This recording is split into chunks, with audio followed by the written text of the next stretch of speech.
Feliz sábado y feliz sábado. Sin duda alguna es un gozo poder estar con ustedes acá, esta linda noche acá en la Universidad de Montemorelos. Déjenme decirle que he escuchado cosas tan lindas de esta institución. Nunca había tenido el privilegio de estar por acá, pero es un gozo de poder compartir la palabra del Señor con todos ustedes. Y de paso, traemos muchos cariños y muchos saludos de los hermanos que se encuentran en la Conferencia Central de California. Y esperamos con la ayuda de Dios que durante esta semana que nosotros estemos juntos, podamos llegar a los pies del Señor Jesús y nuestras vidas puedan ser transformadas. Antes de iniciar con el tema de esta hora, quisiera pedirles que conmigo, por favor, inclinen sus rostros para tener una palabra de oración. Oremos. Amante Padre que estás en los cielos, en esta linda noche hemos venido acá como pecadores arrepentidos buscando un Salvador. Rogamos que tú puedas acompañarnos durante esta semana, especialmente durante esta noche al iniciar. Que tus santos ángeles continúen con nosotros y que tu Espíritu pueda hablarnos a través de tu santa palabra. Lo rogamos sin merecer en el nombre de Cristo Jesús. Amén. Yo no sé cuántos de ustedes han tenido la oportunidad de estar en medio de una tormenta.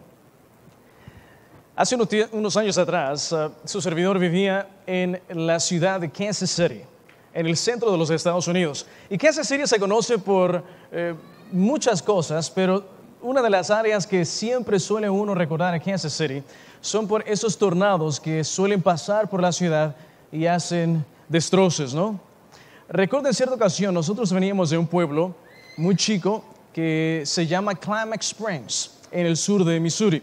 Y mientras nosotros salíamos, dirigía el automóvil rumbo a la ciudad de Kansas City.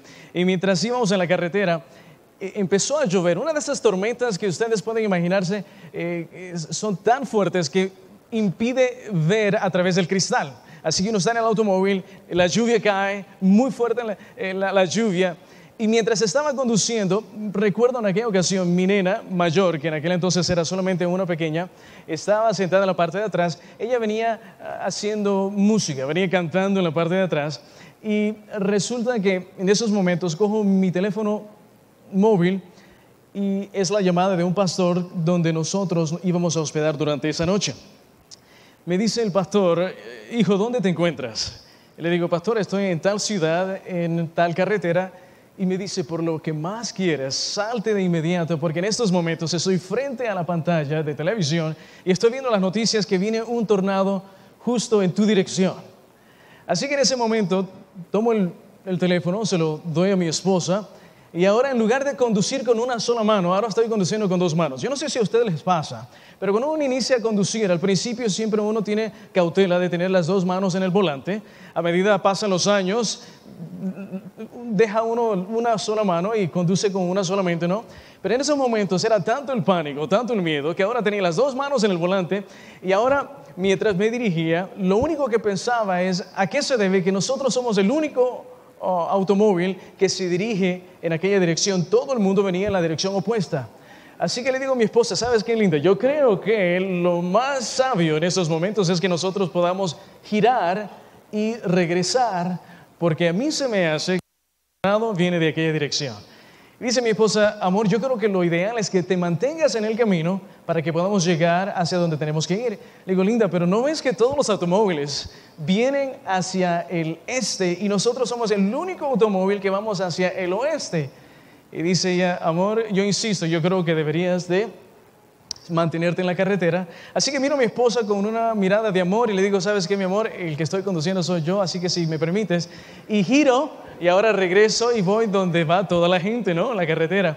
Pero cuando llegamos a Warrensburg, Missouri, salimos del automóvil y escuché uno de los sonidos más aterrorizadores que haya escuchado en mi vida. Y vamos a menos así.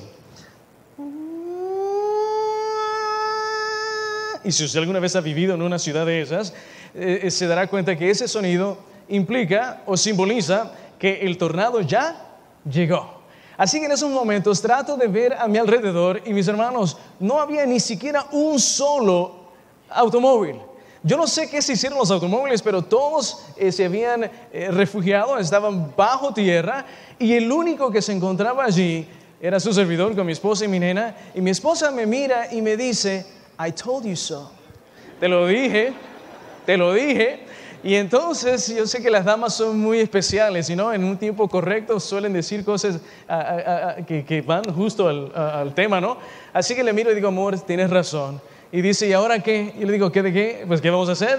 Le digo, pues, ni modo, regresar a la carretera, no podemos ir a ningún solo lado. Así que ahora estamos, y ahora estoy sudando, mis hermanos. Mis manos están con agua, mi frente está transpirando. Y recuerdo que mientras estoy con las manos en el volante, mis piernas están ahora temblando. ¿A cuántos de ustedes alguna vez le han temblado las piernas de temor? Bueno, en México aquí no les da miedo, pero en otros lugares, déjeme decirle que una situación de esas nos llenamos de miedo. Así que yo recuerdo que estaba con mucho temor, y mientras estaba ahí, el automóvil que venía conduciendo se movía de un lado al otro. Y en cualquier momento yo sentía que el tornado nos iba se iba a apoderar de nuestro automóvil, y empezaron a caer piedras de granizo. Y cuando eso suele suceder es porque el tornado ya está a las puertas. Así que miré al lado izquierdo, mi derecho, enfrente, y en el espejo retrovisor, y no miraba ningún tornado, pero sí podía empezar a sentir que el automóvil se empezaba a mover drásticamente de un lado al otro. Y pude ver a mi nena, que estaba cantando, con una paz que usted no se puede imaginar. Miro a mi esposa, y mi esposa tiene una sonrisa, pero una paz. Y digo, Dios mío, ¿cómo es posible que mi nena y mi esposa puedan tener paz en medio de una tormenta que posiblemente nos puede llevar, ¿no? Y es ahí donde, como que si hubiese escuchado, no es que escuché la voz de Dios, pero como que si Dios me hubiera hablado, y sentí la impresión en mi corazón, como que si Dios me preguntara, ¿quién es el pastor aquí? ¿Quién es el líder espiritual que debería mantener la paz en medio de una situación como esta? Y obviamente me sentí un poco mal, ¿no? Pero mientras seguía conduciendo, pude ver algo muy hermoso en el firmamento. Era una estrella. La estrella obviamente simbolizaba que la tormenta estaba pasando, y finalmente llegamos a nuestro destino, solo para darnos cuenta la siguiente mañana, al ver las noticias en la televisión, que había pasado un tornado que había hecho estragos justamente en ese lugar donde nosotros estábamos, pero gracias a Dios no nos sucedió absolutamente nada. Después de esa experiencia, déjeme decirle que cuando yo leí el libro de Mateo capítulo 14, versículo 22, que ustedes escucharon hace un instante atrás, esta historia tomó un significado totalmente diferente. La Biblia me dice, si tiene sus Biblias, pueden seguir conmigo, dice así: enseguida Jesús hizo a sus discípulos entrar en la barca e ir delante de él a la otra ribera, entre tanto que él despedía la multitud. Despedida la multitud, subió al monte a orar aparte, y cuando llegó la noche, estaba allí solo. Y la barca estaba en medio del mar, azotada por las olas, porque el viento era contrario. Mas a la cuarta vigilia de la noche, Jesús vino a ellos andando sobre el mar. Y los discípulos, viéndole andar sobre el mar, se turbaron, diciendo, uno fantasma, y dieron voces de miedo. Pero enseguida Jesús habló y les dijo, tened ánimo, yo soy, no temas.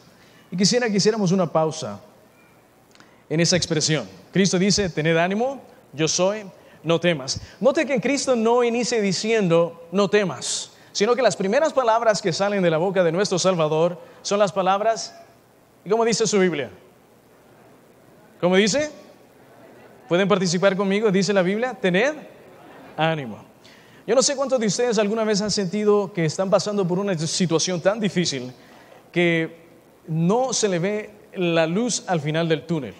Es tan difícil que mientras están pasando por esa situación, es imposible poder imaginarse que en realidad uno pueda salir de esa situación. Los vientos contrarios que los discípulos estaban enfrentando era algo fuera de lo normal. Yo me imagino que la experiencia nuestra no se asemeja a lo que ellos estaban experimentando. Mientras estaban ellos en la barca estaba siendo azotada porque los vientos, dice San Mateo, eran contrarios. Y si ustedes notan y tienen tiempo de buscar un poquitico después, se darán cuenta que el viaje que ellos estaban tratando de hacer probablemente lo hubieran hecho en 2 horas y media aproximadamente.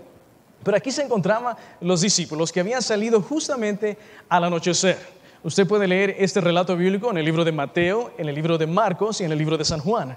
Y cuando leemos las 3 historias, podemos tener entonces un cuadro completo. Y nos damos cuenta que la Biblia nos dice que era justamente al atardecer, cuando iniciaban la primera vigilia. La primera vigilia empezaba a las 6 de la tarde, ¿no es cierto? Primera vigilia es 6 de la tarde, que va 6, 7, 8 y 9, ¿no? 6 a 9. La segunda vigilia de 9 a 12.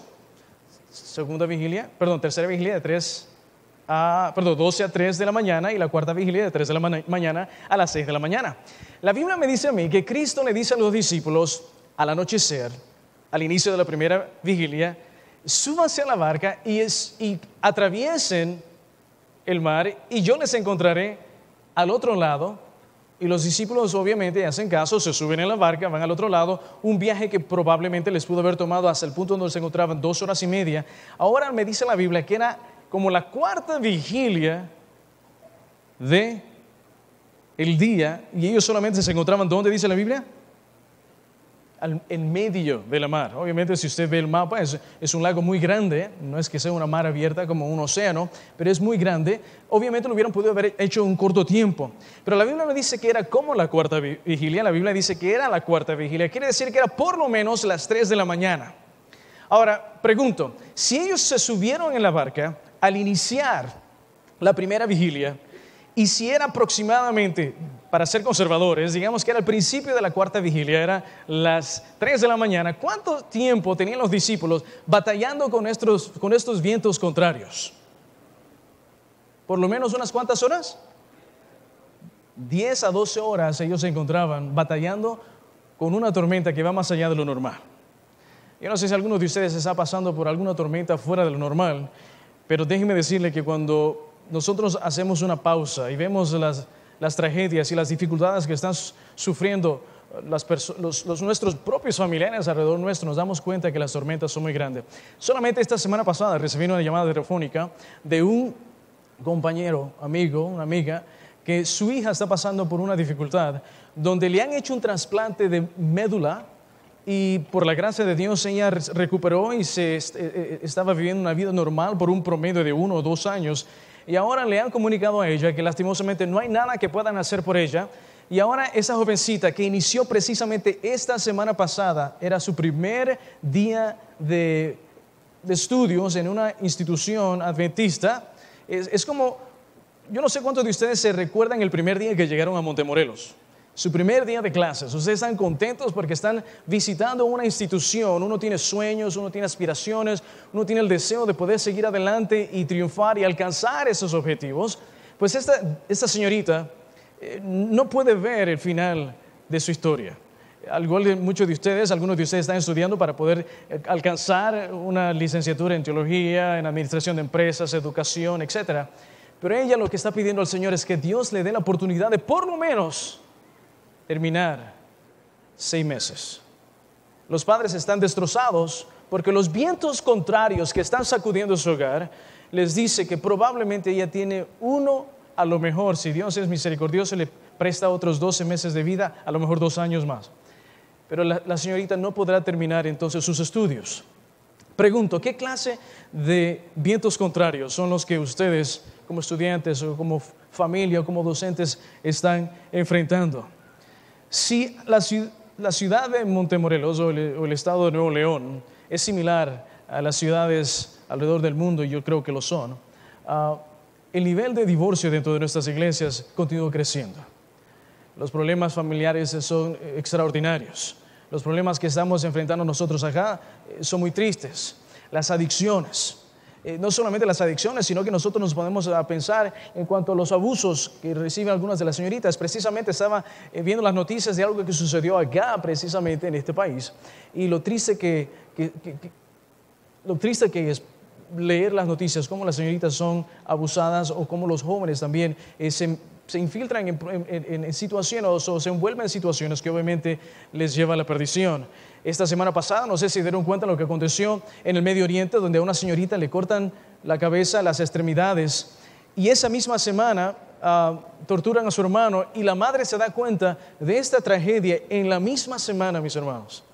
Así que cuando vemos los vientos contrarios que nuestra humanidad está enfrentando, sin duda alguna son vientos que cuando Cristo nos habla no empieza diciendo no tengan miedo, sino que empieza diciendo tened ánimo, porque hay suficientes razones para que nosotros tengamos miedo. Hay suficientes razones para que nosotros estemos angustiados cuando las tormentas acechan. Pero es lindo saber que Dios, en medio de nuestra tormenta, muestra y empieza a mostrar su amor de una manera tan extraordinaria, donde con esa voz llena de paz, de misericordia y gracia, dicen, tened ánimo. En cualquier situación que nos encontremos, tengan ánimo. Y después nos asegura por qué podemos tener ánimo, es porque Él nos dice, yo soy el que les digo, tened ánimo. Y después concluye diciendo, no tengan miedo. El 29 de julio de 1999 se encontraba el señor Mark Barton, quien una mañana se levantó, cogió un martillo, mis queridos amigos, y aunque usted no lo crea, llegó a la habitación de su esposa y le quitó la vida. Luego, con el mismo martillo, va al cuarto de su hijo y una vez más quita la vida de su hijo, Mateo, y después va a la recámara de su nena y también le quita la vida a su nena. Y después de haber hecho tal tragedia, los lava en la bañera, les pone su ropita, los pone en la cama. Y mientras están allí, viene él, saca sus armas, ¿no? Sale en su automóvil, va hacia un lugar donde se hacen cambios de stock market, pastor.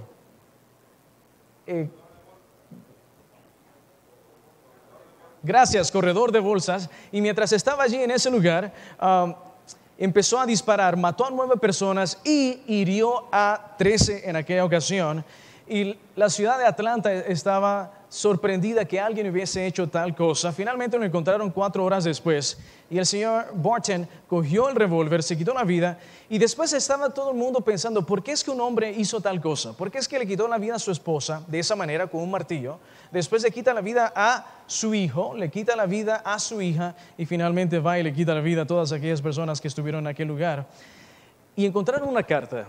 Y mis hermanos, en medio de la carta decía la frase, simplemente ya no hay esperanza.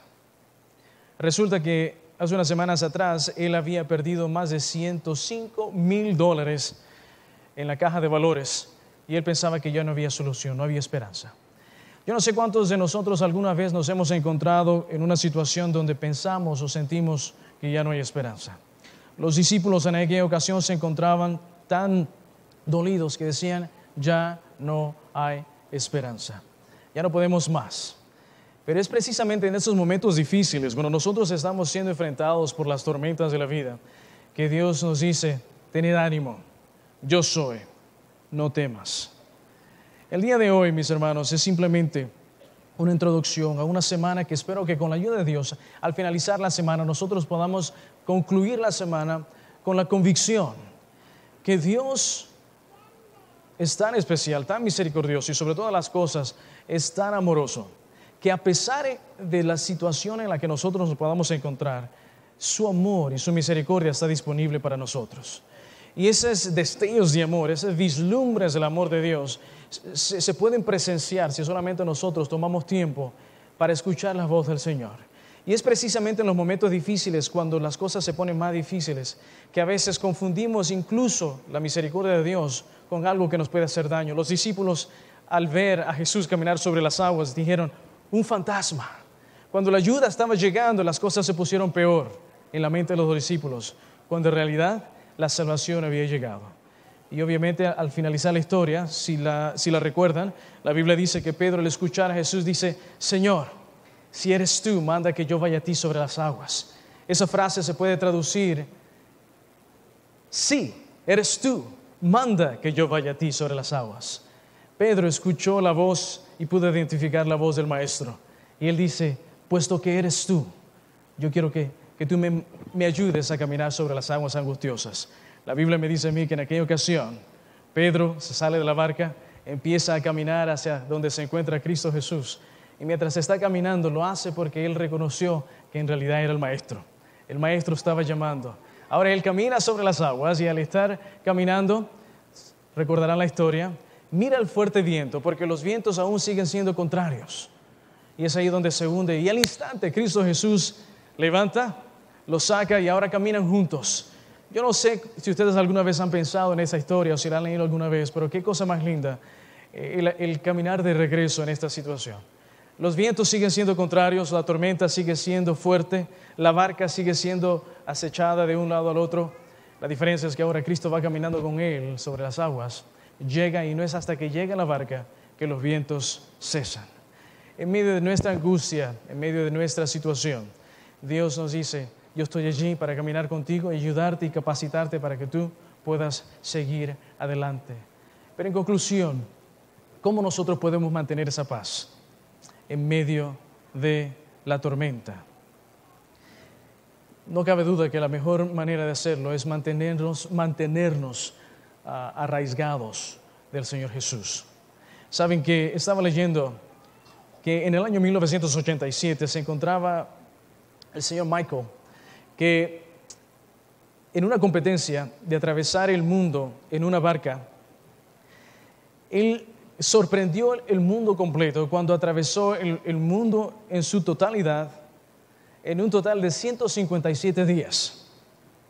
Le tomó un total de 11 horas, 44 minutos y navegó 27.550 millas. Después hacemos la conversión y les digo en kilómetros. Sin duda alguna era una travesía extraordinaria. Navegar alrededor del mundo y hacerlo en 11 días y 157 días, 11 horas y 44 minutos.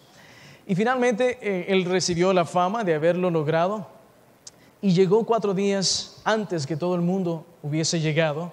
Le dieron el trofeo y finalmente él siguió haciendo esta travesía, una vez, 2 veces. Pero interesante que la 4ª vez que él lo hace, lastimosamente él no llega a su destino. Y todo el mundo está sorprendido que el señor Michael Blant no había llegado. Y llega uno, otro y dice, pero ¿cómo es posible que él no ha llegado aún? Empiezan ahora a buscarlo. Y mientras salen la búsqueda, después de meses, finalmente encuentran su barca que está virada y nunca se encontró al señor Michael Blant. Y dice, pero ¿cómo es posible que él no haya ni siquiera llegado a su destino? Y los especialistas en la materia dicen, lastimosamente, él había perdido el contrabalance o contrapeso, de la barca. Lastimosamente se había despegado y eso había impedido que en medio de la tormenta su barca se mantuviera a flote. Cuando leí la historia, mis hermanos, para mí fue algo interesante notar cómo eso se asemeja a nuestra vida espiritual. Nosotros, mientras estemos arraigados, mientras estemos de la mano del Señor Jesús, por muy fuerte que sea la tormenta, nuestra barca va a mantenerse flotando y va a seguir adelante. Pero si nosotros nos despegamos de las manos del Señor Jesús, va a ser imposible que nosotros podamos mantenernos navegando y sobre todo atravesar las fuertes tormentas que nos esperan. Así que yo no sé cuál es tu tormenta en esta noche, pero es mi deseo de oración que puedas escuchar la voz del Señor que te dice, ten ánimo, yo soy, no temas. Oremos. Padre, te damos gracias porque nos permites estar acá, en tu casa de adoración, con el único propósito de poder tener un encuentro contigo. Ha sido una larga semana de trabajo, una larga semana de estudios, hemos finalizado, pero pedimos, Padre, que al iniciar esta semana de oración, nos ayudes a poder sentir en nuestro corazón el deseo de poder tener un encuentro contigo una vez más. Que podamos nosotros arraigarnos de tal manera que el contrapeso de nuestra barca nunca pueda separarse, para que así podamos atravesar los mares angustiosos que podamos estar enfrentando o que podamos enfrentar en un futuro. Al iniciar esta semana nos encomendamos rogando que tú puedas hacer cosas extraordinarias durante esta semana de oración. Bendice a los estudiantes, la facultad y los miembros de nuestra iglesia que nos visitan y aquellos que tal vez nos ven a través de una pantalla, que tú les cuides y les guardes. Y que cualquiera sea la preocupación, que cualquiera sea la tormenta, que puedan tener la convicción que como buen Padre estás con ellos. Y sobre todas las cosas, como nuestro Salvador, nos dices, tened ánimo, yo soy, no temas. Te agradecemos de antemano por las múltiples bendiciones y rogamos que nos acompañes en esta noche y durante el transcurso de esta semana. Lo pedimos en Cristo Jesús. Amén.